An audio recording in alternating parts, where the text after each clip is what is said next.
Alaska, which led most United States in coronavirus vaccinations months ago, took the drastic step on Wednesday of imposing crisis care standards for its entire hospital system, declaring that a crushing surge in COVID-19 patients has forced rationing of strained medical resources.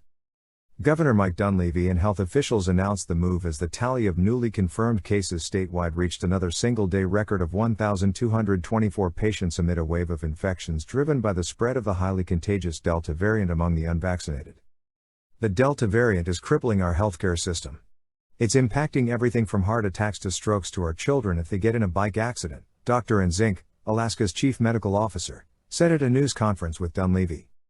Idaho, another one of several largely rural states where COVID-19 cases have overwhelmed healthcare systems in recent weeks, activated its own crisis care standards statewide last Thursday, citing a spike in hospitalizations that has exhausted existing resources. Alaska's Health and Social Services Commissioner, Adam Crum, announced that he signed an emergency addendum extending to the whole state standards of crisis care announced last week at the state's largest hospital, Providence Alaska Medical Center in Anchorage. The new document limits liability faced by providers for crisis-level medical care in all Alaska hospitals.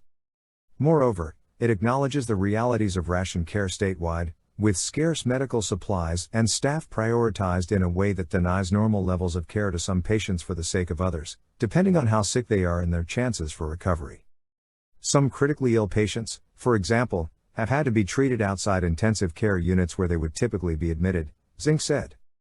To cope with the COVID-19 influx, Alaska has signed an $87 million contract to enlist hundreds of healthcare workers from out of state, officials said. About 1/5 of Alaska hospital patients are infected with COVID-19, according to state data.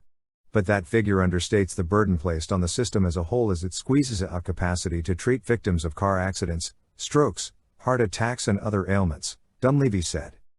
Paradoxically, back in April, Alaska had ranked among the top states getting COVID-19 vaccines into the arms of residents, helped in large part by efforts of the state's pandemic-conscious indigenous population. Alaska has since slipped below the national average, with just 58% of residents aged 12 and older fully vaccinated, according to the state database.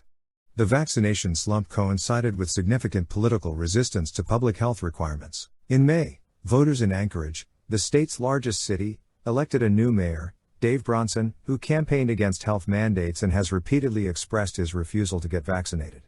Dunleavy has opposed any vaccine mandates.